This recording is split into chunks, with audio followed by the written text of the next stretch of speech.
MagMongoSlade.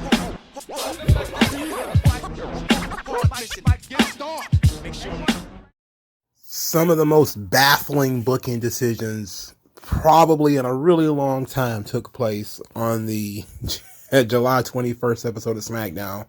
My goodness. Somebody was booking with their brain in a jar when it comes to this episode of Smackdown. I cannot believe it. It was just so much stupidity going on. Anyway, before we get there, got some news and notes. Apparently there was some NXT talent floating around. Clearly it was floating around on SmackDown. They were being shown here and there. But Tiffany Stratton actually worked a dark match on SmackDown. I don't know who she wrestled because I didn't look that deep into it. But apparently they showed off some NXT talent while they were in Orlando. So that was pretty cool. I heard she got a pretty good reaction. And most of the talent, when they did appear on screen, like Carmelo Hayes and others, we got a pretty good reaction. So at least the good people of Orlando are kind of watching the show. All right, so next, there has been a lot of talk about Nick Aldis and Rush, both of whom are being rumored to be courted by WWE. Nick Aldis apparently had a very short run in Impact, and that short run is over. And now he's a free agent again. I mean, he signed there for like a month and a half. Like, yeah, we're going to sign a month and a half contract with you. I don't know. Anyway, there were some wrestling sites that are claiming that Nick Aldis is being courted as a producer in WWE, which makes no sense to be as a producer. I mean, the guy's still pretty young, and he plays a little over 30. He's not that old. He wasn't that old when he was like world champion in Impact. That, you know, it was just like a decade ago.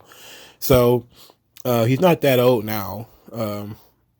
If he's maybe he doesn't want to wrestle anymore. Who knows? But I think Nick Aldis would fit in WWE. I know he says he has some heat with people in management in WWE, which might push him towards going to AEW or somewhere like that. But it seems to me that if they really wanted to use Nick Aldis, they could. Right? There's a good place for a guy like him, a traditionalist. And I think Triple H kind of likes that traditionalist. And plus, he has more authority than, I think, Bruce is the guy that Nick Aldis has heat with, because Nick Aldis was working at Impact for a time. Well, I should say Bruce was working at Impact, I think, while Nick was there for a time. So I don't think that that's going to be the case. So if Triple H wanted to go like with a traditional pro wrestler, I think Nick Aldis could do that. I don't know what his long-term success could be. Could he main event WrestleMania? Could he be a huge star? I don't know about that. But I know he could definitely add something to the show that's different. Much like how Cody adds something to the show that's different. Because both Cody is very traditional too, but he bases a lot of his stuff on Dusty Rhodes. I don't know if Nick Aldis could do like the WWE sports entertainment stuff. I don't know if he can do that and pull that stuff off. He's not as much as a ham as Cody is. Cody being a ham and completely disingenuous is actually what makes him fun. I don't know. Nick Aldis seems to come across as pretty serious. But, you know, we'll see. Hopefully he gets the chance. I know that, you know, they've kind of been pecking around the windows of him in WWE for a while now. I thought Impact was perfect for him because he had already been there. And I thought he was staying there, but apparently not. So if he does come to WWE, I think he could be helpful, but I don't think he's going to make a huge splash. I don't think he'd be a good guy to help bring guys like Braun Breaker and Carmelo Hayes along. I'm not saying put him in NXT. I'm just saying when they actually work with him, he'll definitely be able to benefit them in the ring in terms of psychology and in terms of match pacing and stuff like this, and making sure what they do is interesting and has levels to it. Now, when it comes to Rush, the Rush and WWE thing has been going back and forth since before he signed to AEW. Apparently, he signed to AEW on Andrade's urging, and then Andrade was gone for a really long time, and including being a healthy scratch sitting at home. It was some time he was injured. Then there was some time where he was just basically not being used. Then he had heat in the locker room with Sammy Guevara. And now I think Rush is on his way out. Rush actually did work Triple Mania after saying he wasn't going to. He actually did work the show. But that's not a good look for him. Rush is 34 now.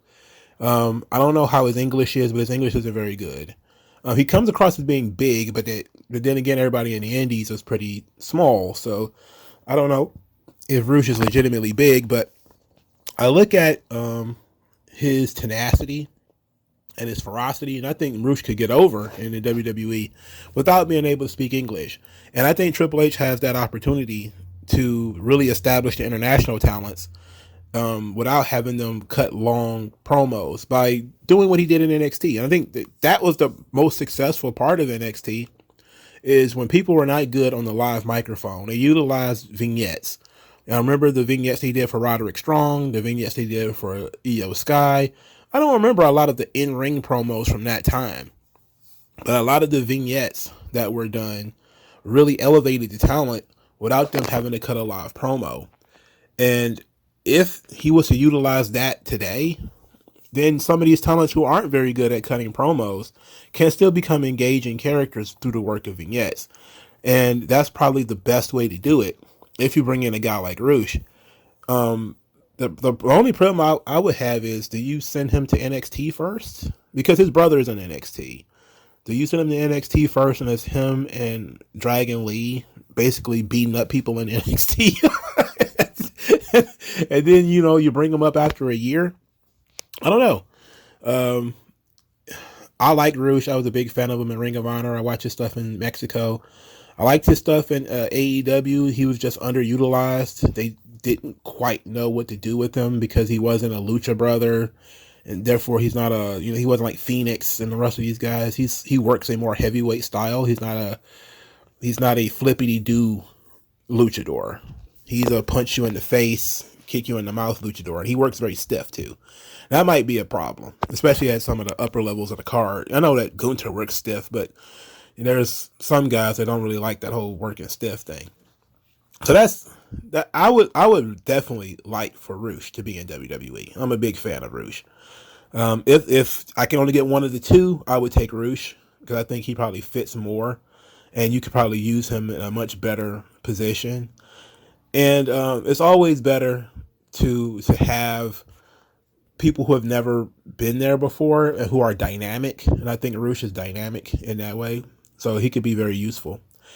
All right, so the final note, and this was something that people were pretty upset about. I don't know why. It just made people mad. It is the 1 year anniversary of Vince McMahon's retirement.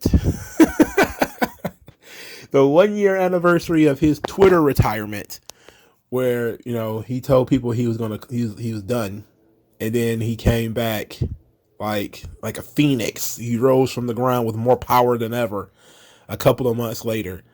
So I hope Vinnie Mac is enjoying his retirement, and he hasn't grown a weird mustache and looks like the guy on the Red Baron pizza box. I hope that's not happening, but we all know that that's exactly what happened. All right, let's get into this episode of SmackDown, which I don't understand. You had to have a pickled brain to do some of the stuff they did here. So the United States Invitational, LA Knight, Rey Mysterio, Cameron Grimes, and Sheamus. Rey Mysterio wins this match and will wrestle Santos Escobar next week. Completely ridiculous. Absolutely ridiculous to have Rey Mysterio win this match. LA Knight cuts a promo before the match saying the only party he wants to go to is a party that involves him winning the United States title. But tonight we got a little stepping stone action. But he was talking about SummerSlam. Of course, SummerSlam being the biggest party of the summer, which I don't like that. The biggest party of the summer. It's not a party. People fight at this show, right? Well, people fight at parties too. So maybe at your parties. So Austin Theory was on commentary. Him and Rey Mysterio had words because it was getting too close, which is always the case. They use this. It's so overused in WWE. Guy sits in commentary. Of course, he's going to get involved. A wrestler gets too close to him. He starts yelling. They go back and forth. Rey had the match won at one point, and Austin Theory pulled Rey off the pin. This led to Santos Escobar chasing him off and punching him in the back of the head and all this kind of stuff. Later, Rey ends up pinning Cameron Grimes with a Hurricanrana. I was just dumbfounded that they would decide not only to have Rey win and LA Knight lose, but that they would pit babyface versus babyface, Rey Mysterio versus Santos Escobar. next week, and these guys are in the faction together. Literally, what is the purpose of that? What's the purpose of that? I literally don't get this. So we have this big issue with LA Knight. Now on commentary, you got Wade Barrett talking about that tingling feeling in your loins. That's the yeah movement. The weird thing about that is it's a Twitter account called the Yeah Movement. And it was pretty funny when I first saw it. It's hashtag Yeah Movement. And it was pretty funny. And now it's being mentioned on commentary. And they're obviously playing into it because their fans got the little signs that say yeah, which means that WWE is probably giving them those signs. Just like they was giving them the signs for the Cesaro section. They was probably giving people those little yeah signs. And then they do this. Now, a lot of people kind of just naturally believes, all right, LA Knight's going to be the United States champion. He's got nothing going on right now. Austin Theory's got nothing going on right now. Austin Theory doesn't really need this belt anymore. He's not doing anything with it. At least put it on somebody like LA Knight who's super over. So then WWE sees this and says, you know what? No, we need to put the title on either Rey Mysterio or Santos Escobar. Look, there's no doubt in my mind that Austin Theory is going to lose the title. And if he does win the title, this whole thing was for nothing. If Austin Theory remains in the champion at the end of this, then all of this was for no reason. Instead of giving LA Knight some sort of crowning achievement for SummerSlam, they decided we're going to give it to Santos Escobar, who I'm guessing is going to be the one who's going to win that. And I just I'm shrugging right now because this is the least interesting Santos Escobar has ever been. And I get it that the LWO is successful, and that's really the problem that we have right now is the LWO is successful. They're selling a lot of gimmicks and t-shirts, etc. But so is LA Knight. Apparently LA Knight also has like the top, like 3 of the top 5 spots on t-shirts being sold or something like that. And LWO, Bloodline, they're all selling Cody. They're all selling a bunch of t-shirts. But LA Knight's in the conversation. And so is the LWO. I don't know the exact numbers. So clearly the Bloodline's got their thing going on. They're selling a bunch of t-shirts and they're doing them. Cody's got his own thing going on over here. But you have LA Knight and the LWO. Eventually, they're fighting for real estate in the same positions on SmackDown. Now, if you wasn't going to put LA Knight over in this situation, why even put him in it? That would be my question. If you weren't going to put him over, why even put him in it? You could have him doing something else. He could be involved with a personal feud with somebody else rather than continuously losing in these situations where he get so close yet so far away. It literally just makes people, it's draining to see people constantly deflated in that way. You could do it once or twice, but you can't continuously do this. And I'm not a pastor in the church of LA Knight. I don't think that, I'm one of those people that says like, guys, he can cut promos. He's charismatic. He's a little old though. And, Santos Escobar is like 3 years younger than he is. And if LA Knight is 41, Santos Escobar is 38 or something like that, 37. Remember, he spent years in Mexico. So he's no spring chicken. And I'm just looking at this thing and saying to myself, like, bro, I don't know. It's always good to see new faces get over. Santos Escobar is a guy I've been pushing for since NXT. But this version of Santos Escobar is not interesting. He's Ray's little buddy. And that's basically been what the internet has been talking about for a while, is that Santos Escobar is going to probably be the guy who's going to go over and beat Austin Theory. And him being positioned as Ray's little buddy is not my thing. I don't like that. It's very AEW to me. He could have been himself and still been partnered up with Rey Mysterio. To me, that character that was built in NXT had a lot of legs to it. You could have did that babyface. You could have did it heel. But this now generic pro Mexico guy is just like, ugh, this sucks. We're one step from giving this guy a 2x4 and a Mexican flag. He's going around, oh, tough guy. You're like, this stupid. Now, the reason why I harp on Santos Escobar is because Austin Theory goes backstage to Adam Pearce and complains about Santos Escobar putting his hands on him. Says he wants to fight him. Adam Pearce makes it a title match. Austin Theory's like, nope. He doesn't deserve it. So then so for some reason, Adam Pearce decides, okay, the match will be non-title. And then Santos Escobar wins. He beats Austin Theory. What? What? Why? Why? Why? Why did this have to happen? So now I'm thinking Santos Escobar is probably going to win the U.S. title, but now also he's already beaten Austin Theory. Are we going to then 50-50 book it? Santos Escobar is going to pin Rey Mysterio, and then Austin Theory is just going to beat Santos Escobar, and then they'll be 1-1. That's not ideal. All right. None of this is ideal, by the way. None of this is good storytelling. None of this is good booking. For starters, it's not really a story. It's just a series of matches. Okay. There's nothing particularly interesting about the LWO chasing the U.S. title and Austin Theory having it. There's nothing particularly interesting about Austin Theory right now or him being the U.S. champion. The only person who was actually over, I'm talking like seriously over, was LA Knight, and now you've removed him from the conversation. So Ray, of course, is a legend. He's on a different level. But it's clear that Ray doesn't need the push. Now, if you want to look, even if it was Rey Mysterio, I would think if Rey Mysterio was to win, let's say, then I would put Austin Theory over on Ray, because Ray doesn't need the U.S. title. What the hell he needs the U.S. title for? He's Rey Mysterio. He doesn't need that. Okay, so my guess is that it would be Santos Escobar who actually does need it.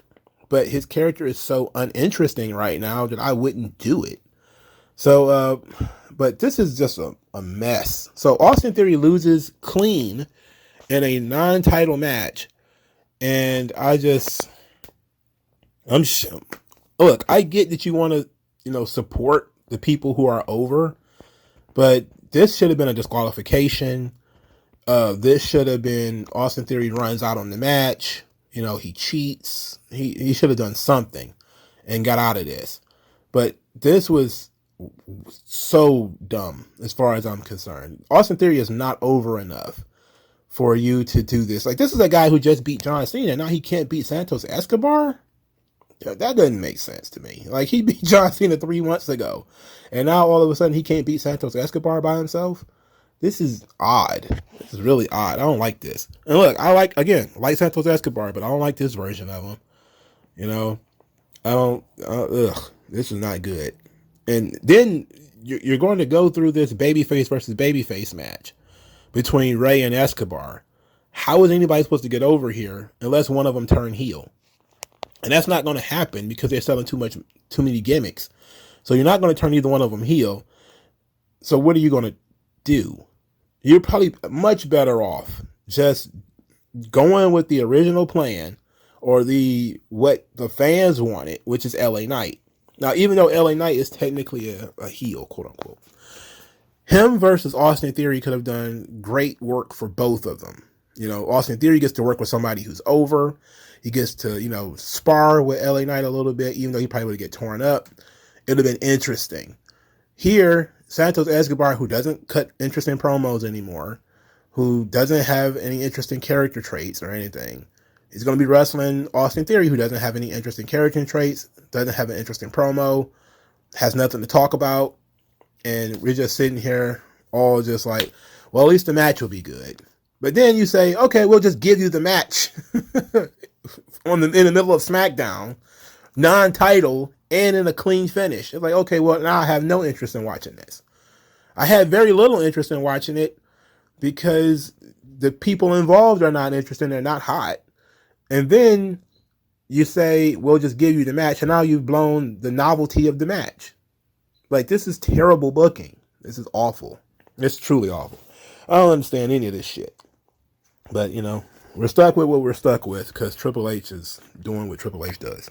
Now, because this is work rate SmackDown and we're not doing anything extra, we went straight into another work rate match, which was Charlotte Flair versus Io Sky. Now, this match is a very polarizing match. That's why a lot of people say they didn't like it. I did like it. I didn't think it was as good as they could possibly do. It wasn't like Charlotte's best match or anything. I thought it was getting a little long in the end. I felt like, okay, we're kind of going there. But it gave it some time. The purpose of it was to showcase Io and what she could do. And they did a good job with there. So you got to see Io wrestle Charlotte head up. She lost. Charlotte wins. So you had the Miss Money in the Bank losing.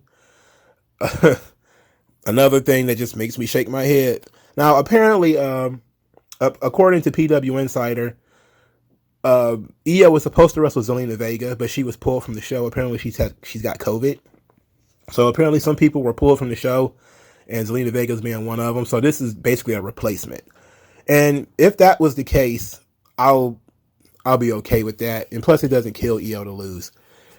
But it's just not something that's ideal. Again, less than ideal booking. To have your Miss Money in the Bank, who you're trying to put over as the next, women's world champion or whatever, losing. And it's very Vince McMahon, which I never understood that. Why a guy wins Money in the Bank and all of a sudden he can't win a match anymore. But this was Io versus Charlotte. We're trying to put over how Charlotte is the best ever. And there's constantly interviews coming out with various women's wrestlers saying that she's the greatest of all time. And she's one of the best women's wrestlers she's ever seen, blah, blah, blah, blah. So, okay. Maybe we might be able to take the L on that one.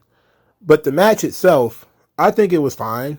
They gave it a lot of time. I don't know. Maybe it was like 15 minutes, maybe. I don't walk around with a stopwatch. But it felt like 15 minutes to me. So, it was fine, I think the finish didn't look great with the natural selection because Io didn't get her head up to have her head pushed back down. But other than that, I liked it. I thought that the match was fine, and they did a really good job. Okay, so they announced the triple threat match for SummerSlam: Charlotte, Bianca Belair, and Asuka. Oh, God. Oh, this is criminal. This sucks. Anyway. Bayley was on commentary. She was bantering with Michael Cole, making really bad jokes, calling him an idiot, all this kind of stuff. She didn't want to talk about her problems with Io. She's there to support Io.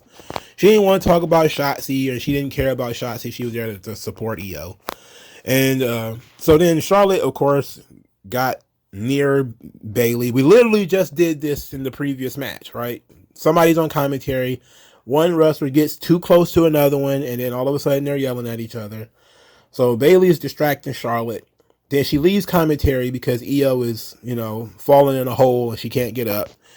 And then the video starts to play, and it's like maniacal laughing and creepy Bayley and with the scissors and Shotzi. And I was like, okay. And Bayley gets spooked and she leaves. Now, the only problem I had with this is that we couldn't see the video outside of looking at the big video screen. Like, they didn't take over the screen so that we could actually see the video. But, the audio playing in the building all hauntingly with the, Joker-like laughter and the snipping of the scissors and everything was very cool. So they kind of playing into this Shotzi's losing her mind thing, which, one of my subscribers said how many crazy chicks are on the roster now. It's like, there's quite a few. Next to being a witch, the second is crazy bitch. Like, that's the second most utilized women's wrestling character after witchery. She's a psycho of some description. But Shotzi's pulling this off. So through the magic of video, Shotzi scared off Bayley. So after Io loses, we go to damage control, and Bayley wants to get out of this building because Shotzi's in there and she's haunting her. She goes to get her luggage only to find a picture of herself stabbed with a pair of scissors. And I was like, that's extreme. That's extreme. Not like locks of hair or something that might have been, you know, a little ominous, but scissors through the luggage. That's kind of like, that's like something out of a horror movie. And I think that's the goal is, you know, Scream Queen Shotzi. So, Bayley rushes Io out of the building, even though Io is kind of like, what, you know, what's going on here? You know, I lost, blah, blah, blah, blah. You know, and she's, I guess, kind of blaming Bayley for it, but Bayley rushed her out of the building. So the Shotzi and Bayley thing, I actually still like this. This is actually pretty good. Now on the Charlotte Flair front, she's attacked by Asuka after the match. Asuka puts her on an arm bar for like approximately 12 seconds, which is, you know, it hurts, but I'm pretty sure it didn't do any lasting damage. Gone are the days of Ken Shamrock strangling Bulldog until he was blue in the face and referees and everybody else couldn't get him off, which is kind of what we need in wrestling now is guys to go too far with these submission holds. Like, it would have been great if Asuka just held that arm bar for, I don't know, 90 seconds or whatever, until like the referees or whatever pulled her off, like literally physically removed her from Charlotte. That way Charlotte could have had really sold the arm and, you know, we could have went that direction with it. But no Bianca this week. So just Asuka and Charlotte, which of course is, why is it a triple threat match if, you know, all three people are not going to be involved? Notoriously, I hate triple threat matches. I've gone on record about this. I don't like them. I would never like them. Even if the match turns out to be a good match, I don't like the idea because, especially in this situation, you have two baby faces and one heel. It really doesn't make sense because I don't like Charlotte as a baby face anyway. So I'm not thrilled by this at all. So next, we don't get a segment between Dominic and Rey, which is what I think would have been the purpose of Dominic Mysterio being on this show. But we get Dominic appearing, saying he's on Smackdown to show his deadbeat dad what a real champion looks like, and says that if Rey was to win, Rey will only be the champion of the U.S., while he's the North American champion and probably the champion of about 23 other countries. So then Butch appears out of nowhere, challenges Dominic Mysterio to a match. Dominic says, look, the belt's not shiny, I'm not ready. We don't know what's going on here. Plus, there's nobody here from NXT to sanction this thing. Then, magically from the ether, Shawn Michaels appears and makes the match happen. So, Dominic Mysterio's first title defense is on SmackDown, and he is not a SmackDown wrestler, and this is for an NXT title. Like, what on earth is... Clearly, some other people got COVID, too. If Zelina Vega was pulled for COVID, then maybe somebody else was, too. And this is why we have Dominic on this show. But if you're going to have Dominic on the show, you've got to have Dominic and Rey in the same segment. And I think, personally, it would have been a great time to have Dominic rubbing Rey's face that he's a singles champion. And for Rey to still be the good guy and say, man, I'm so proud of you. I don't like how you did it, but you're a champion. I knew you could do it. And that would have been a special moment between the two of them. It would have been a great story building moment where Dominic could have been a little confused about why Rey would still be proud of him, even though he's there to rub it in his face. And then we could have gone and did whatever it is we were going to do with this shit. Next, Butch. Triple H obsession with this one-trick pony. I'm tired of acting like this guy's good, all right? This guy has one gimmick, and that's bending fingers and wrists and shit. He literally can't do anything else. He's not a good promo. He's not a good character. He's not charismatic. He's small. He's odd looking. You know, what the fuck is Triple H's obsession with this guy? You know, because he can have good matches. If you were going to pick somebody for Dominic to wrestle, there could have been a litany of other people for him to wrestle. Why is it always fucking Butch? I guess because there's no Chad Gable on SmackDown. This is the Chad Gable of SmackDown. The guy who's going to get way more time than he really deserves. Dominic Mysterio beats Butch, of course, which makes sense. He shouldn't even be wrestling Butch. You got Pretty Deadly came ringside. Elton Prince is injured. I think he separated his shoulder. So he was in a wheelchair for a separated shoulder, and his partner was pushing him in a wheelchair. They came ringside. Ridge Holland had snatched a chain from Dominic, so he was being a distraction. So Pretty Deadly came out there to distract Ridge Holland. So Ridge and Butch chased off black hair Wilson from Pretty Deadly. And he left behind Prince for Pretty Deadly. They looked like they was going to beat up Prince, and he ran off too, because he's showing that he doesn't need the wheelchair. And then Ridge Holland basically left, and this is how Dominic was able to beat Butch, because Butch was distracted by all of this stuff outside the ring. Fine, I guess. Dominic didn't win on his own again, which is, he's a Weasley shit heel, so fine. This is fine. But him wasting time with Butch and what it was the in-ring main event of the show, pathetic. I don't want to watch Butch. All right? I don't. If you're going to put Dominic in a situation where he has to defend his title, I mean, literally you have NXT talent all around the fucking ring. You had Wesley right there, Dragon Lee right there, Trick Williams, Carmelo, not Carmelo Hayes, but there's other people. Tony D'Angelo was there. Stax was there. There's people all over the place that you could have had him wrestle that are NXT talents that could have showcased them. Dominic still could have won, but it would have been at least somebody interesting on the show. Fuck Butch. Oh my God, the guy got a face like an oatmeal cream pie. Why is he on TV all the time? This sucks. This sucks. Stop doing this, Triple H. I don't think you can't make Butch happen. All right? It's not going to work. I don't mind Dominic Mysterio filling in, being on the show, but at least do something storyline with him. It was a huge missed opportunity to have Dominic bust into the LWO locker room with the North American title and, brag about being the champion. He could even wrestle one of the members of the LWO. I mean, Santos Escobar is a former North American champion. Not him, of course, but maybe Joaquin or the other one, Cruz del Toro. He could have wrestled one of those guys, unless they got COVID too. Then who knows?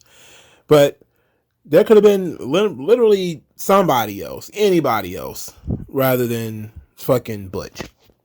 Second, I thought Pretty Deadly were friends with Austin Theory. They didn't help Austin Theory. They came out to help Dominic Mysterio.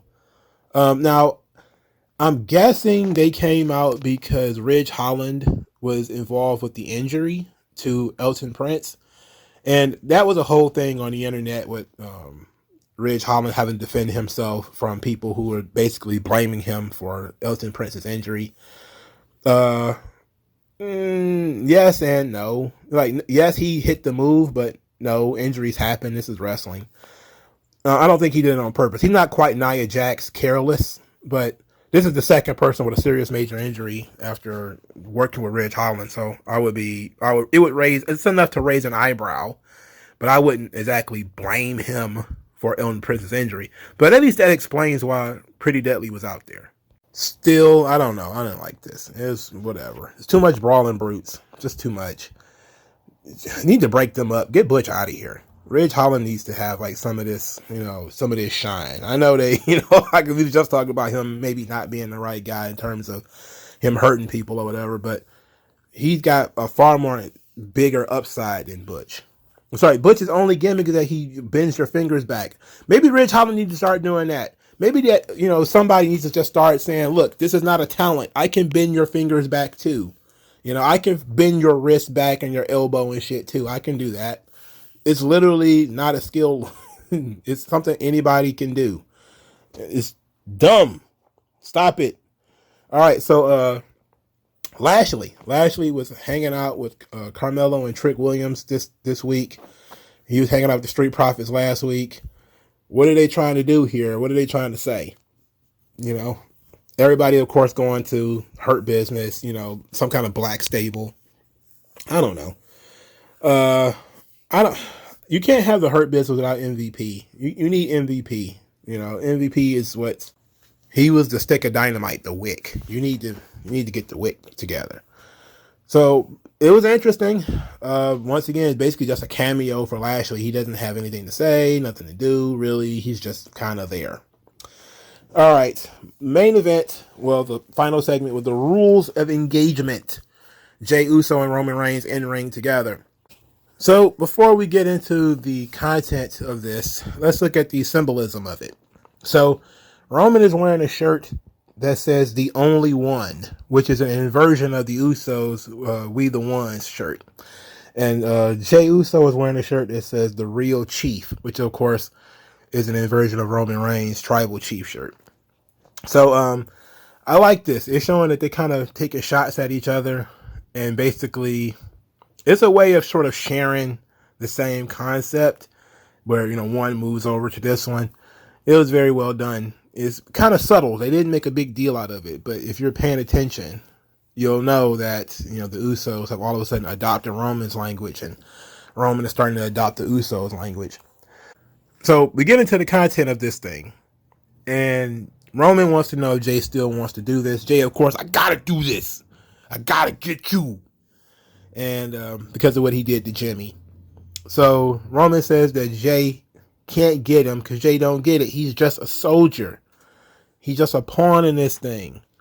So then he signs the papers, gives them over to Jey. Jey rips the papers up. Says they don't need no contract. The contract is in the blood. That he wants tribal combat. Anything goes. Roman Reigns is perturbed about the promo that Jey just cut, which he smiled at, by the way. He was chuckling condescendingly, but it was clear that he was very proud of Jey and how Jey was going into the what's, put through this table, I want to. So then basically Roman has to agree to the tribal combat rules, which is not just for the title, but he also had to take off the red lie and put it on top of the title. So apparently the tribal chief, the label of tribal chief, will also be on the line.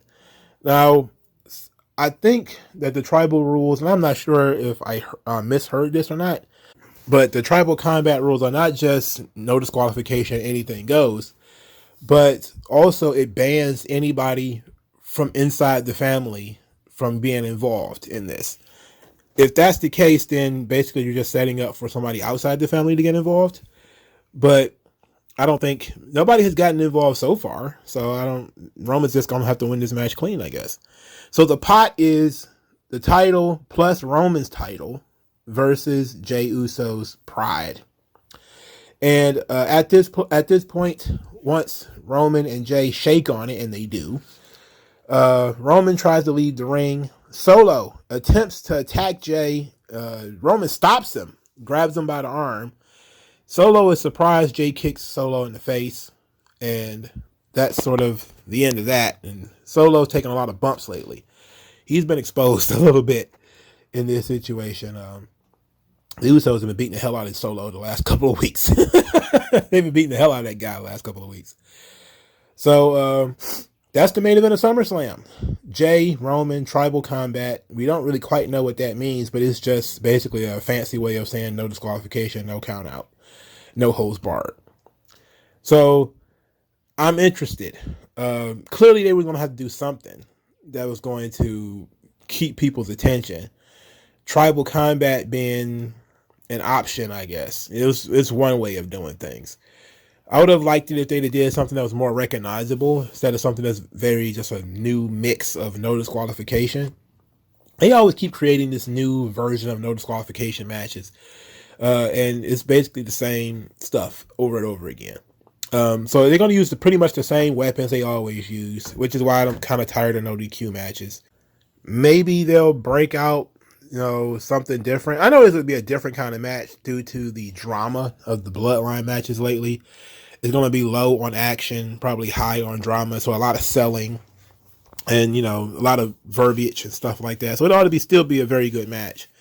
But in terms of weapon use, and there's not going to be any blood, and there's not going to be any special way of winning.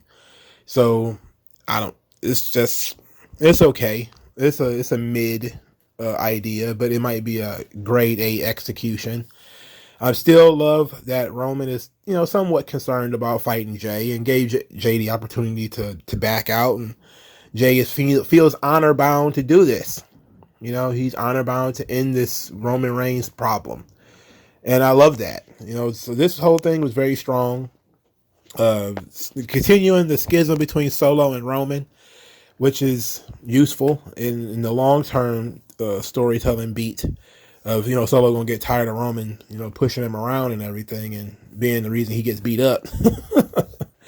But for the most part, it was a fairly simple segment, fairly simple. Roman was very good here, telling the people to shut their mouths. He's been running this business for a decade. Shut your mouth. You know what he's doing. So this was good. It wasn't the strongest segment that they've ever had, but it was solid enough. Roman is just providing the platform for Jay to get off at this point. Jay's getting his shit in terms of emotional attachment to the storyline, his verbal abilities, his in-ring talent. Basically, Roman is basically just holding Jay up, like like the Lion King. Like, this guy should be a main eventer, and I'm going to make him one, whether you like it or not. But unlike, Hogan, when he was trying to force feed everybody Bruce the Barber Beefcake or the Zodiac or whatever the fuck, his friend, or the Nasty Boys or something like that, Jay is actually knocking it out of the park. He has even gotten a lot of people who are very cynical to buy in to how he truly feels conflicted in this storyline and what he truly believes. And he's been very good. He's been fantastic. Nobody believes he's going to be the champion. I don't think anybody's gotten that far yet. But everybody's been buying into Jey Uso and how he has performed in this angle. He doesn't come across like a great secondary character. He comes across like he's the main character. Ever since this whole tribal chief thing began, Jey Uso has been sort of the guy that you have been watching his reactions. You have been vicariously traveling through this storyline through Jey Uso. How he feels is how you're supposed to feel about this situation. So when he accepted Sami into the Bloodline, you were supposed to accept Sami into the Bloodline. When people thought Sami being in the Bloodline was ridiculous, Jay thought it was ridiculous. When he accepted him, you accepted him. When Sami left, you felt terrible. That's kind of was the schism right there, because some people was like, oh, you leave Jay in the lurch. Like, what is Jay going to do? And then he makes the decision to side with his family. And you're like, oh, that's understandable too. So there's a lot of Jey Uso riding on this storyline. There's going to be a very sad day when he's not in it anymore. And that day is going to be coming pretty soon, I would imagine. I don't think he's got more matches with Roman coming. I think SummerSlam might be the end. They might be able to squeeze one more out of it. But it seems like SummerSlam might be the end of the Jey Uso part of this story, and maybe the beginning of the Solo Sikoa part. Because they need to do something, because Solo Sikoa has lost like a lot of his armor of invincibility the last couple of weeks. But the Usos are not completely dead. It's not completely over. Especially they might be able to squeeze out one more match. Ultimately, this Smackdown was a very work rate show. Nothing too big happened. Everybody's deflated about LA Knight losing. There's a lot of complaints about LA Knight losing online, which is typical of WWE fans. As soon as somebody gets positive reactions, they expect them to win all the time, every match, regardless of anything. They haven't learned that WWE typically teases people with this kind of stuff. I don't seem to get it though, because it makes sense as the main event. When it comes to like Sami Zayn, like teasing that he's going to beat Roman only for him to lose. That made sense. Cody, that made sense because we're still doing those storylines, and those storylines did not really, Cody's is still going on, but Sammy's didn't require for him to win the world title. He just had to set the standard for Jay to see that, it's possible for you to stand against Roman. And now we're in a position with LA Knight where everybody has this idea that LA Knight should have won Money in the Bank. And I didn't see that as being a bad thing. I think he would have been a fine Mr. Money in the Bank, but then he didn't win. So I'm like, okay, why is he in it if he's not going to win? Why take a guy who's as over as he is, keep putting him in this position just so he'll lose? And that is, in a way, detracting from how over he is. But again, I'm not a pastor or, an usher in the church of LA Knight. I understand that we kind of have to push other people because other people are over too, so it's not just like he's over. He's one of the most over guys, but he's not the only one. And it's becoming a situation where it was so much like Dominic Mysterio winning the title, and people was kind of like, what? Dominic Mysterio is going to be working on NXT. He's over, probably the most over person on that roster. It makes sense. One of the most over people in the company. Unless you're going to have LA Knight win some kind of NXT title or something to that effect, which would make no sense. You have to give this guy something. He's got to have something. And if you're not going to put him in a feud, he's not going to win Mr. Money in the Bank. He's not going to be the U.S. champion. What are you going to do?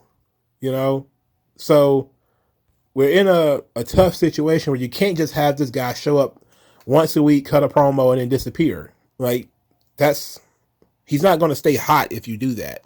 So the only other option, if you're not going to make him a champion, the only other option you had was to put him in a feud with somebody else that would elevate him and put him on their level.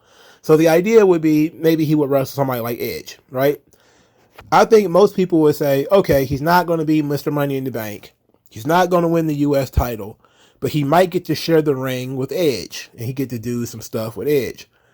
But then you realize SummerSlam is in 2 weeks. How are you going to build a match like that in 2 weeks?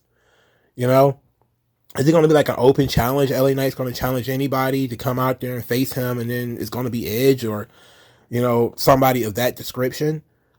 No, that would make no sense. Not especially when the strength of that angle would be in the promos leading up to it.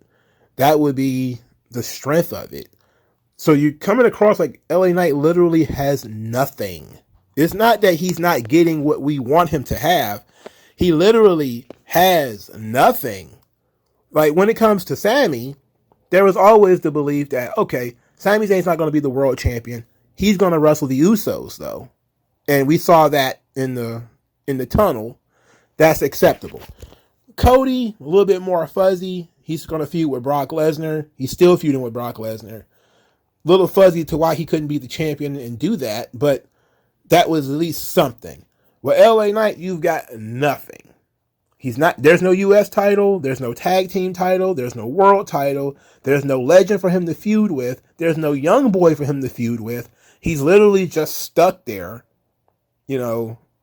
and keeps getting these big reactions, and he's just going to have to sit at home again.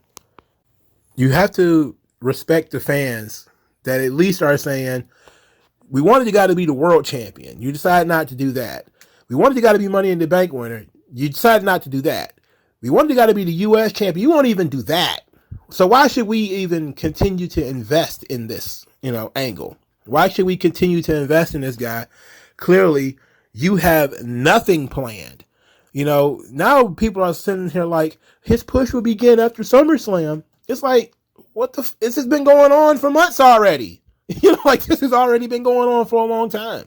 So I get it why people are frustrated. At the same time, though, I'm only frustrated in so much as the people that are put in these positions are probably the people I wouldn't put in the positions. And I'm just glad it could have been worse. It could have been like Cameron Grimes or Butch or somebody like that. So I'm glad it's not that. But hopefully maybe LA Knight will get to mix it up with like Grayson Waller or something. And I know Grayson Waller is way down on the totem pole, but at the very least it'll be something. He has to get on the SummerSlam card, that's for sure. Because even if he just shows up and cuts a promo, that's not going to be good enough. You have to do something with this fucking guy. If you're going to have people waiting to have him cut a promo, have him something to cut a promo on, a reason to cut a promo. Instead of just coming out there spouting, let me talk to you, yeah. Then it's going to become like a broken record and people are going to get tired of that shit. You have to give him a direction. He has no direction. And anytime somebody has decided, trying to guess what direction he's going to go in, they get the rug yanked from underneath them. That's not the direction we're going. Okay, so where the fuck are you going? We don't see anything. So where the fuck are you going with this? That being said, that's just one angle where I was kind of confused. They don't have any tag teams to feud with Sami Zayn and Kevin Owens, which sucks because Sami Zayn and Kevin Owens used to be super over. Now, SmackDown has no tag teams whatsoever. There hasn't been a tag team match of any description on SmackDown in a long time. So, now that the Usos are broken up and Pretty Deadly, one of the members, is injured, the only tag team remaining is like the Brawling Brutes. And I'm tired of fucking Butch. Oh my God, I'm so tired of Butch. And, well, I guess you got the LWO, but they're both midgets. So what do you got on the tag team front? You got nothing. So you're sitting here saying LA Knight's got nothing. The tag team champions has nothing. It would make sense to put those two things together, but then who would you have LA Knight team with? You know? So that might be an option. But we're sitting here saying to ourselves, Sami Zayn and Kevin Owens don't really even make appearances on SmackDown anymore. Why are they the tag team champions on SmackDown? Like, I don't know, man. They're doing something interesting with Lashley. They won't, tell us what it is. They won't further this thing at all. There was no follow-up, at least none to my knowledge, about his conversation with the Street Profits. They hung out, and then that was it. We saw one scene of them together. We didn't see him hang out again this week. He was just hanging out with Trick Williams and Carmelo Hayes this time. So that's a little interesting. But there's a lot of stuff going on SmackDown. Just nothing with people who are very, very interesting. The Usos and Roman, they're clearly doing their thing, but they're going out of their way to make Austin Theory boring. They've gone out of their way to make Rey Mysterio and all these other guys boring as hell. The triple threat match idea is boring. They're doing the same things over and over again with the commentary guy gets into the match, and it's like at some point either move the fucking commentary booth or ban people from using commentary, from being at commentary. Wrestlers buying tickets, they've done that shit 2 weeks in a row. It's like they're doing so many routines and this shit's not working. It's not working. Thank God the Bloodline is actually doing something, because the rest of this show is, mid. But what do you guys think? I'll talk to you guys later. Peace out.